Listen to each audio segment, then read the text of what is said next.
Hi friends, very good morning. Morning के 3 बजकर मेरे लैपटॉप में 3:49 हो रहे हैं। रीज़न बीइंग ये होता है कि लेट नाइट वीडियोस बनाने का रीज़न भी ये बस यही होता है कि यार देखो, दिल्ली जैसी सिटी में ना शोर शराबा काफ़ी होता है, और जिसके कारण रात का टाइम ही मुझे सूटेबल लगता है, और कोई बात नहीं है। तो हम लेक्चर नंबर 5 को आज मतलब अच्छे से पढ़ेंगे, और इसमें लाइक ये लेक्चर्स IAS और PCS के लिए हैं, तो आप इनको देख लीजिएगा अपने हिसाब से। मेरी ये इथिक्स और कोचिंग वालों से थोड़ी सी डिफरेंट होगी, क्योंकि मुझे नहीं पता उन्होंने क्या इथिक्स पढ़ाई। मैंने तो कभी किसी की लेक्चर्स भी नहीं देखे थे, मैंने खुद ही इथिक्स पढ़ी है, खुद ही समझा है अच्छे से। तो उसी चीज़ को मेरा क्या निष्कर्ष रहा है, मैं उस चीज़ को लेकर चलूँगा, और हमारा ये सिविल सर्विस में क्या एक रोल है उस चीज़ को लेकर समझाने की कोशिश करूँगा। मैं यहाँ आपको दर्शन शास्त्र नहीं पढ़ाने वाला, कि काफ़ी टीचर्स दर्शन शास्त्र पढ़ाने लग जाते हैं इथिक्स के अंदर। वो हमारे लिए कोई काम का नहीं है। If you going to if you going with previous papers, अगर आप प्रीवियस पेपर 2013 से लेके 2020 तक का या प्रीवियस पेपर को देख लो, तो you will get the idea about the unit number 1, कि उसमें आपको ये सारी चीज़ें मिलेंगी कि यार इतना टिपिकल टाइप के एथिक्स नहीं पूछते हैं, जैसे नॉर्मल क्वेश्चंस होते हैं, लेकिन उनको आपने अपना ओरिजिनल आंसर्स को फ्रेम करना होता है। तो इस वजह से अभी इन फ्यूचर्स में मैं आपको यूनिट वाइज जैसी सीरीज़ कंप्लीट होगी, तो then we will go with the case studies, कि आपको कुछ एग्जांपल्स भी दे सकूँ सभी टॉपिक्स के, ताकि आपके लिए काफ़ी इजी रहे। और no need to be worry about the notes हम आपको दे देंगे। जैसे सीरीज़ कंप्लीट होगी तो मैं आपको बिल्कुल complete notes with very good presentation के साथ मैं आपको बना के दूंगा, ये मेरा प्रॉमिस है। तो हैव फेथ ऑन मी। आप मुझे एज एक टीचर की तरह मत लेना इस वीडियो में, ना हम मुझे एक मेंटोर की तरह लो। आप अपना मुझे दोस्त, बड़ा भाई, कुछ भी आप मान सकते हो, एज यू विश। क्योंकि जैसे मैं लाइक अपने ऑफलाइन बैच को मतलब कि गाइड करता हूँ, मैं उसी तरह यहाँ पे भी मैं कोशिश यही करूँगा कि मैं आपको अच्छे से करा सकूँ। बाकी no promotion, nothing, just to the point हम बात करते हैं। देखिए यार, आगे बढ़ने से पहले लाइक अभी तक हमने 4 लेक्चर्स देखे। अभी हमारा बेसिक्स चल रहा है थोड़ा सा, क्योंकि ये एक थोड़ा अजीब सा सब्जेक्ट है। अजीब सा इन द सेंस ये कि लाइक कोई BA वाला बंदा है या फिर MA वाला बंदा है, BSc वाला है, हमने कभी नहीं पढ़ा इथिक्स को ना, लाइक दर्शन शास्त्र टाइप की चीज़ें हमने कभी पढ़ी नहीं। तो हमारे लिए थोड़ा हम बोल सकते हैं न्यू सब्जेक्ट है, लेकिन सब्जेक्ट बहुत अच्छा है। इससे डेफिनेटली आप एक अच्छे इंसान बनेंगे, और कहीं ना कहीं इसको इन फ्यूचर में इम्प्लीमेशन भी करेंगे जब आप एक सिविल सर्वेंट भी बन जाएंगे। तो एक तो ये बात हो गई। दूसरा यार, एथिक्स को इतना टेंशन लेके मत पढ़ना, जस्ट बी यार कैजुअल। चीज़ों को समझो, क्या डिफरेंसेस हैं, क्या बेसिक टर्मिनोलॉजी है, बस उसको पकड़ के रखना है। बाकी उसके बाद तो आपने अपना एग्जाम्पल रखना ही रखना है। देखो, एथिक्स के लिए आपको क्या करना चाहिए, मैं आगे बढ़ने से पहले पहले अपने बेसिक्स को बिल्कुल क्लियर कर लो, डिफ्रेंशिएट कर लो कि ठीक है, नैतिकता में क्या फ़र्क है। जैसे इससे पहले मैंने बताया नैतिकता, उसमें मतलब क्या फ़र्क है, किस तरह से, जैसे आप इस वीडियो में जानेंगे। तो बेसिक्स को क्लियर कर लो, साथ में जो टर्मिनोलॉजीज आती हैं, जो डेफिनेशंस आती हैं, उनको थोड़ा सा रट्टा मार लो। कहीं कहीं चीज़ें आपको थोड़ी बहुत रट्टा भी मारनी पड़ती हैं, ऐसा नहीं है कि आपको उसे समझना ही है, थोड़ा बहुत यार याद भी रखना पड़ता है। 50 टॉप 50 फिलोसफर्स के कोटेशंस को रट्टा मार लो, अच्छे अच्छे कोटेशन। गांधी जी हो गया, अब्दुल मतलब कि अब्दुल जी हो गए, अब्दुल कलाम आज़ाद साहब हो गए, फिर साथ में स्वामी विवेकानंद जी हो गए। तो इनके नाम, इनके कोटेशन, अच्छी अच्छी कोटेशंस को रट्टा मार लो, और इनको आप इम्प्लीमेशन पे ला सकते हो। और फिर लास्ट में, फाइनल नॉट लीस्ट, बट इसमें ये बोलूँगा कि एग्जाम्पल्स जो आप न्यूज़पेपर में पूरे साल पढ़ेंगे, उसको देखो एथिक्स से रिलेटेड कहाँ कहाँ चीज़ें डेवलप हो रही हैं, लाइक कंट्रोवर्सीज में आ रही हैं, तो उनको आप एथिक्स में इम्प्लीमेशन में ला सकते हो। तो चलिए फिर शुरू करते हैं। देखिए, आज की जो वीडियो है, इसकी जो थीम पहले समझते हैं इस वीडियो की। देखो, इस लास्ट की 4 वीडियो में हमने ये देखा कि बेसिक्स को समझा थोड़ा सा, कि लाइक बेसिक्स क्या होते हैं, किस तरह से होते हैं। आज की थीम में हम थोड़ा डिफ्रेंशिएट करेंगे चीज़ों को, नैतिक मतलब नीति शास्त्र को, सॉरी, अगर हम नीति शास्त्र को थोड़ा और चीज़ों से डिफ्रेंशिएट करेंगे, तो आपके यहाँ डाउट्स जो होंगे वो बिल्कुल क्लियर हो जाएंगे। तो उसी को थोड़ा सा आगे बढ़ाते हैं। देखो, यहाँ पे लिखा है नीति शास्त्र आचार शास्त्र की अन्य संप्रदायों से भिन्नता, किस तरह से, मतलब किस किस चीज़ों से ये भिन्न है। जैसे फॉर एग्जांपल, पहली डेफिनेशन है नीति शास्त्र की नैतिकता से भिन्नता, यानी कि डिफ्रेंशिएट क्या है इसमें। हम इस चीज़ को, इस वीडियो के मतलब इस टॉपिक को समझते हैं कि आखिर कैसे नीति शास्त्र जो है नैतिकता से भिन्न है। क्योंकि जब तक ये बेसिक्स डाउट्स क्लियर नहीं होंगे, जब तक आप एथिक्स को नहीं पढ़ पाएंगे। देखो, पहले बोलता है नैतिकता व्यक्ति विषयक है, परंतु नीति शास्त्र समाज विषयक है।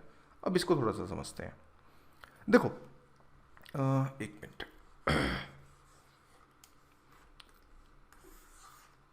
हाँ, एक सेकंड फ्रेंड्स, एक सेकंड, थोड़ा सा मिटा लें।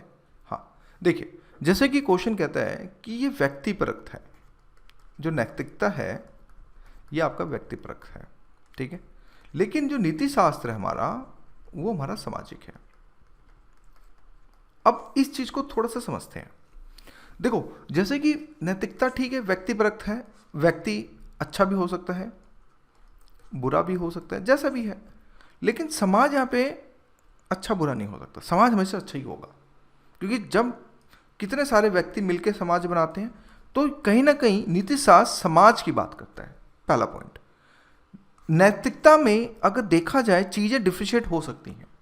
मतलब व्यक्ति का विचार है, कोई मानता है कोई नहीं मानता। जैसे कि फॉर एग्जांपल इस चीज़ को समझे, कोई बोलता है कि भाई रोड पे अगर एक्सीडेंट होता है तो कोई मजबूर आदमी है तो उसकी सहायता करनी चाहिए। कुछ बोलता है नहीं भैया देख के निकल जाओ, क्योंकि कौन पुलिस के लफड़े में पड़ेगा। तो यहाँ पर यानी कि एक ही व्यक्ति के दो व्यू हैं। एक बोलता है कि हाँ हमें मदद करनी चाहिए, एक कहता है नहीं हमें नहीं करनी चाहिए। यही हो गया व्यक्तिपरक। तो कहने का मतलब ये है कि इसमें हाँ और ना हो सकता है, लेकिन नीति शास्त्र में हमेशा हाँ के चांसेस सबसे ज़्यादा मिलते हैं। अगेन मेरी वर्ड को समझना, हाँ के चांसेस ज़्यादा मिलते हैं। अगर ऐसा नहीं है कि समाज आपको लाइक 100% ही पॉजिटिव मिलेगा, देर वुड बी चांसेस कि 0.99% या फिर 0.001% भी ना के चांसेस हो सकते हैं। मैं उसकी बात, वो हाइपोथेटिकल सिचुएशन है, एक्सट्रीम सिचुएशन, उसकी तरफ नहीं बढ़ रहा हूँ। लेकिन इस चीज़ को समझो कि जो नीति शास्त्र है ये समाज की तरफ ज़्यादा बढ़ता है, सामाजिक परिप्रेक्ष्य के ऊपर ज़्यादा बात करता है। लेकिन वही नीति शास्त्र जो है व्यक्तिगत परिप्रेक्ष्य के ऊपर ज़्यादा बात करता है। चीज़ें क्लियर हुई, आगे बढ़ते हैं। फिर नैतिकता का मापदंड व्यक्ति स्वयं निर्धारित करता है, अर्थात नैतिकता में व्यक्तिगत रुचि उत्पन्न होती है। यानी कि हमें एक बात ये भी पता चली कि जो नैतिकता में होता है ये व्यक्तिपरक हो गया, एक तो ये बात। और दूसरा हमें यहाँ पे ये पॉइंट मिला कि बेसिकली स्वयं निर्धारित करता है। यहाँ पर जो आदमी होगा वो कोई ना कहीं स्वयं निर्धारित करेगा।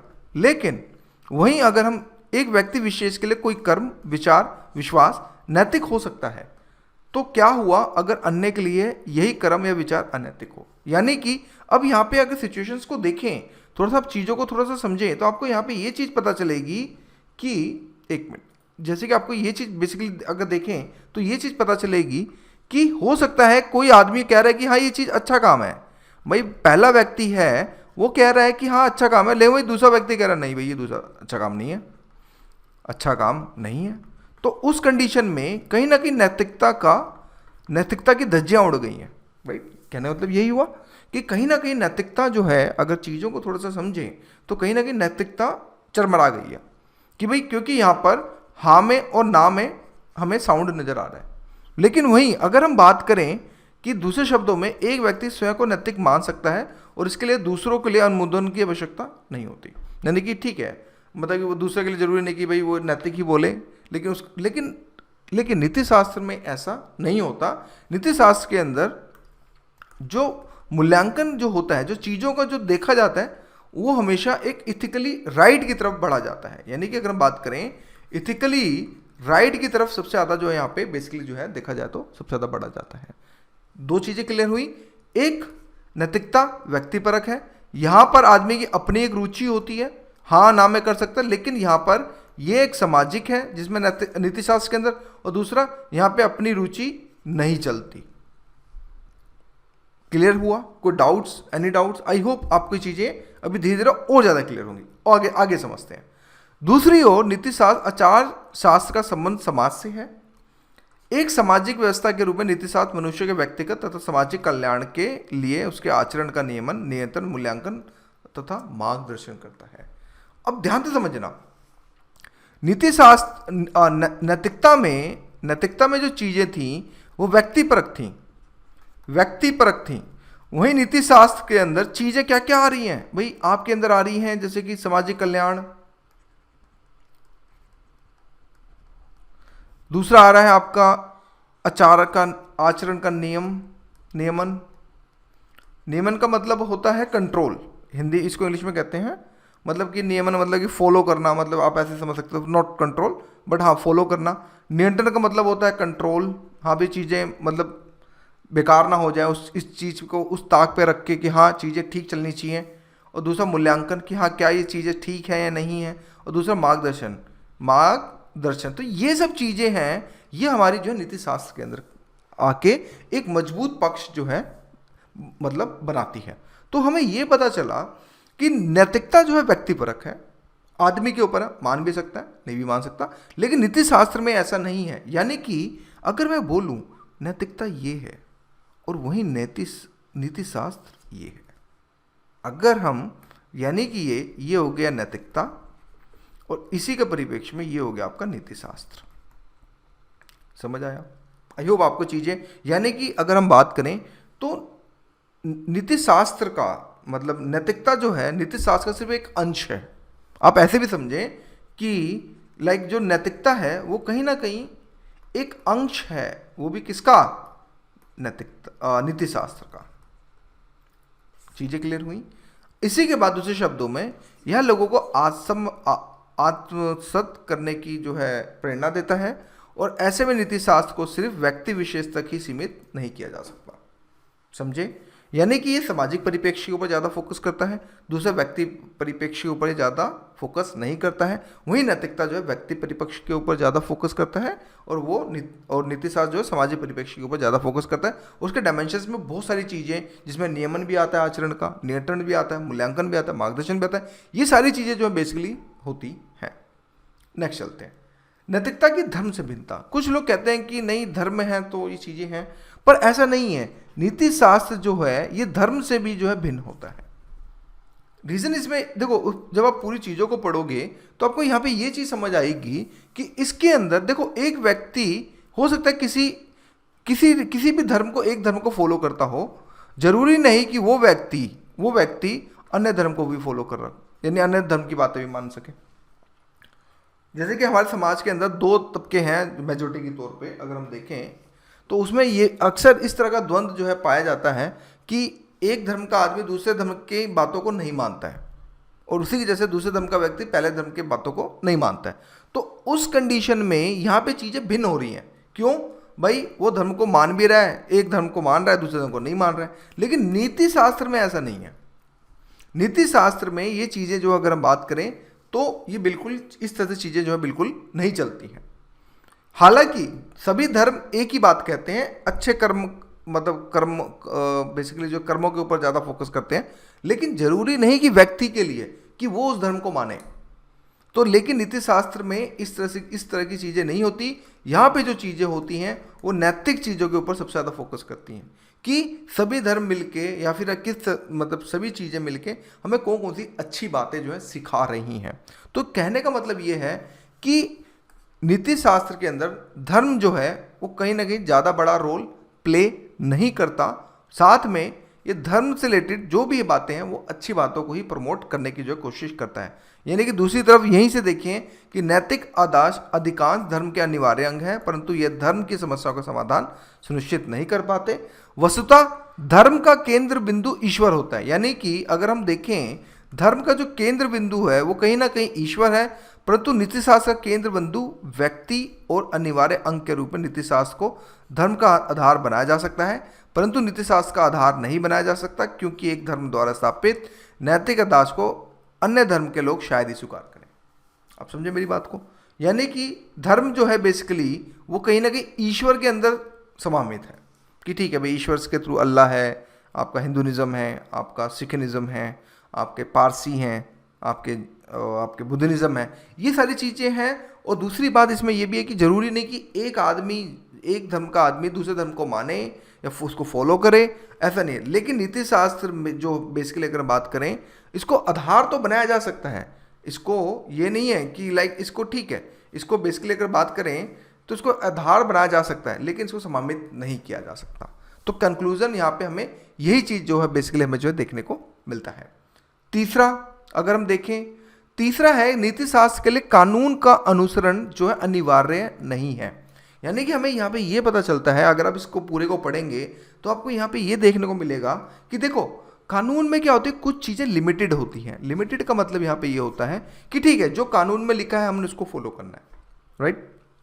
लेकिन नीति शास्त्र इससे एक कदम आगे निकल जाता है, इथिकली के पे बात करता है कि हाँ सच में ये होना चाहिए। जैसे कि फॉर एग्जांपल अगर कोई हाईवे है, ठीक है, अगर मान लो उस पर बोल दे कि भाई 180 किलोमीटर जो स्पीड है, एक टॉप स्पीड दे दी, चलो मान लो इंडियन ने नया एक्सप्रेस हाईवे खोला और उस पर बोला कि भाई 180 किलोमीटर पर आवर के हिसाब से भी मैक्सिमम गाड़ी जो चल सकती है, ठीक है, एक तो ये बात होगी। लेकिन अगर इथिकली देखें, क्या 180 स्पीड किलोमीटर जो है, क्या ये सच में इथिकल है? आपको पता है 120 किलोमीटर के बाद गाड़ी अनबैलेंस होनी स्टार्ट हो जाती है। अगर जो बच्चे कार वार चलाते होंगे पता होगा आप लोगों को, क्योंकि मैंने यमुना एक्सप्रेस पर चलाई है गाड़ी, तो मुझे पता है जब 120 के प्लस जाते हैं तो गाड़ी कहीं ना कहीं लगता है कि आउट ऑफ कंट्रोल हो सकती है। लेकिन वहीं वहीं पे कानून कह रहा है कि ठीक है 180 तक मैक्सिमम जा सकते हैं। फॉर एग्जांपल आप यूएस में जाएं तो आपको 120 माइल्स यानी 180 किलोमीटर पर आवर के हिसाब से मिल जाता है। कोई मैं बहुत बड़ी बात नहीं कर रहा हूं इसमें, ये भी एक चीज़ है प्रूफ के साथ। तो उस कंडीशन में यहाँ पर फिर बात है कि क्या ये 120 किलोमीटर सही है? देखिए देख रहे हैं, चीज़ों को समझें कि यहाँ पे तर्क के ऊपर क्या ये चीज़ें सही हैं, इससे एक्सीडेंट हो सकते हैं, इसको कम किया जा सकता है। तो उसलिए जरूरी नहीं कि कानून का अनुसरण करें, ये कानून से भी ऊपर जाके चीजें जो है बेसिकली नीति शास्त्र जो है बेसिकली सोचता है। तो इसी के जैसे कानून और नीति शास्त्र दोनों एक नहीं है। जो नैतिक आदर्श के अनुकूल हो जरूरी नहीं वह कानून की दृष्टि से भी वैध हो। पुनः किसी व्यक्ति की स्वतंत्रता का हनन करना कानूनन अपराध होता है, परंतु नीति शास्त्र के दृष्टिकोण का से ऐसा सोचना मात्र अपराध की कोटि में माना जाएगा। परंतु कानून एक वैधानिक संहिता है, अथवा यह करें या ना करें एक तंत्र है जिसके द्वारा मानवीय व्यवहार को नियंत्रित निर्देशित किया जा सकता है। इसके अंतर्गत उच्च नैतिक मापदंडों को समायोजित करने का प्रयास किया जाता है, परंतु वह सब कुछ जो नैतिक आदर्श के अनुकूल हो अनिवार्य रूप से कानून का अंग नहीं हो सकता। राइट। फिर इसी के साथ इन्होंने आगे भी बोला, दूसरे शब्दों में हमारे अधिकांश कानूनी धाराओं की सहमति नैतिक मान्यताओं के साथ होती है, परंतु बदलते सामाजिक आर्थिक संदर्भ में उपजी नई नई समस्याओं के समक्ष ऐसे कानून भी कमतर साबित होते हैं। एक ऐसा भी टाइम आता है जब लगता है कि हमें कि लाइक कानून जो है कहीं ना कहीं लाइक लिमिटेड है। एक ऐसी भी जब सिचुएशंस आती हैं तो वहाँ पर फिर चीज़ें जो हैं अगर हम देखें तो नीति शास्त्र के तर्क के मतलब नीति शास्त्र के परिप्रेक्ष्य में ही उसको फिर जो है अगर बात करें तो जो बेसिकली जो है देखा जाता है। तो कानून का औचित्य नैतिक मानकों से ही सिद्ध होता है, अतः कानून नीति शास्त्र उसके अंश भी सार्वजनिक अभिव्यक्ति है और किसी भी तरह से इसे नैतिक मानकों के स्थान पर प्रयुक्त नहीं किया जा सकता। ये इंग्लिश ट्रांसलेशन है, थोड़ा ध्यान रखिएगा। तो उस कंडीशन में ये पता चला कि कहीं ना कहीं कानून से भी ज़्यादा जाके ऊपर जाके जो नीति शास्त्र है उसके ऊपर सोचता है। तो इसलिए ये कानून से भी भिन्न है, क्योंकि कानून जो है ध्यान से समझना वो लिमिटेड है, लेकिन नीति शास्त्र जो है अनलिमिटेड है। आप इसी को समझे, यानी कि कानून कहीं ना कहीं एक अंश के बाद जाके समाप्त हो जाता है। क्यों? लॉज होते हैं, लॉज को उसके सेक्शंस होते हैं, सेक्शन में अगर चीज़ नहीं लिखी है तो वहाँ पर भी चीज़ें जो है नैतिकता के ऊपर जो है बेसिकली जो है बात करी जाती है। आप समझ। अब जैसे फॉर एग्जांपल यूपी के अंदर अभी मैं एक वीडियो देख रहा था, तो वहाँ पे बेसिकली लाइक अधिकतर लोग, मैक्सिमम तो नहीं मतलब कुछ लोग बिजली चोरी करते हैं। ठीक है, कानून इनको दंड दे देगा, जेल भेज देगा, दैट्स फाइन। लेकिन नीति शास्त्र ये बोलता है कि क्या ये बिजली चोरी करना सही है? क्या ये सही है? चोरी तो अपराध होता है। तो उस कंडीशन में फिर क्या होगा कि भाई क्या बिजली करना सही है? तो डेफिनेटली नीति शास्त्र उसको मना ही करेगा। तो ये सब चीजें हमें जो है देखने को मिलती हैं। नेक्स्ट आते हैं दोस्तों, नीति शास्त्र सांस्कृतिक जन्य मानकों का अनिवार्य अनुसरण भी नहीं करता। जरूरी नहीं किसी देश की संस्कृति दूसरे देश की संस्कृति फॉलो करे। राइट, ये बात भी आप समझते हैं। जरूरी नहीं कि किसी देश की संस्कृति दूसरे देश की संस्कृति फॉलो करे। तो उस कंडीशन में जरूरी नहीं कि कोई रीति रिवाज या फिर कोई प्रथाएं भी कोई एक देश दूसरे देश के फॉलो करे। हर देश की अपना एक रीति रिवाज होता है, हर देश का अपना एक वो सिस्टम होता है। तो उस कंडीशन में भी जरूरी नहीं है कि नीति शास्त्र किसी संस्कृति को भी मतलब उनके मानकों को भी फॉलो करे। हालांकि कुछ हद तक चीज़ें चलती हैं, लेकिन जब एक्सट्रीम हो जाता है तब उस पर कैप लग जाता है। फिर वहाँ पे जो है तर्क के ऊपर जो बेसिकली अगर हम बात करें तो बेसिकली जो है बात करी जाती है। तो इसीलिए प्रत्येक संस्कृति की अपनी मान्यताएं हैं जो विशिष्ट रीति रिवाजों और प्रथाओं का शिला करती हैं। यह आवश्यक नहीं है कि सभी संस्कृतियां समान रूप से उच्च नैतिक आदर्शों को अनुमोदन करें। जरूरी नहीं कि भाई जैसे फॉर एग्जाम्पल पर्दा पता देखा जाए संस्कृति का पार्ट है, लेकिन ये महिलाओं के अगेंस्ट है कि भाई क्यों भी आज के समय में महिलाएं भी तो। लेकिन अगर संस्कृति पॉइंट से देखें तो हाँ चीज़ें ठीक है, नैतिकता के तौर पे देखें तो चीज़ें गलत है। गलत है नहीं है? डेफिनेटली है। अगर हम संस्कृति के तौर पे देखें पर्दा प्रथा को तो हाँ चीज़ें ठीक है, लेकिन नैतिकता पे आ तो चीज़ें गलत हो जाती है। तो देख रहे हैं कैसे सही चीज़ों को नैतिकता गलत बता देता है और कैसे गलत चीज़ों को सही भी बता देते हैं। तो ये सारी चीज़ें हमें नैतिकता के तौर पे देखने मिलते हैं। जरूरी नहीं कि संस्कृति भी इसको मतलब नैतिकता को जो है बेसिकली जो है फॉलो करे। तो कुछ संस्कृतियां आदर्श और व्यवहार में नैतिक आदर्शों को अपनानी संस्कृतियां ऐसी भी हैं जो इन बातों की ओर उदासीन होती हैं या फिर इनके विपरीत आ सकती हैं। इसका स्पष्ट उदाहरण अमेरिकी और भारतीय संस्कृति। जैसे फॉर एग्जांपल भारतीय संस्कृति आपने देखी होगी चीज़ें बिल्कुल, और इंडियन संस्कृति देखी होगी तो बिल्कुल अपोजिट है। तो उसी कंडीशन के अंदर में ये चीज़ें समझ आती हैं कि कहीं ना कहीं अगर हम देखें तो संस्कृति जरूरी नहीं कि उस चीज़ का जो है अगर बात करें तो अनुसरण करें। तो ये था आज का टॉपिक, जिसको थोड़ा सा डिफ्रेंशिएट किया ताकि आपको थोड़ा और डेप्थ के अंदर चीज़ें मिलें और आप बहुत ज़्यादा गहराई में जाके सोच सकें। तो इसलिए इस चीज़ को मैंने बिल्कुल इंक्लूड किया। अभी यूनिट 1 में 4-5 लेक्चर्स और आएंगे, उसके बाद फिर हालांकि यूनिट 1 हमारी जो कंप्लीट होगी। मैं 20 से 22 मिनट से ज़्यादा लेक्चर नहीं रखता हूँ, उसके बाद बोरियत आने लग जाती है। तो बेटर है कि हम 20-20 मिनट के कुछ क्लिप्स लगाएं तो ताकि आपको भी थोड़ा सा मज़ा आए। तो आज की वीडियो के लिए इतना ही। Thank you.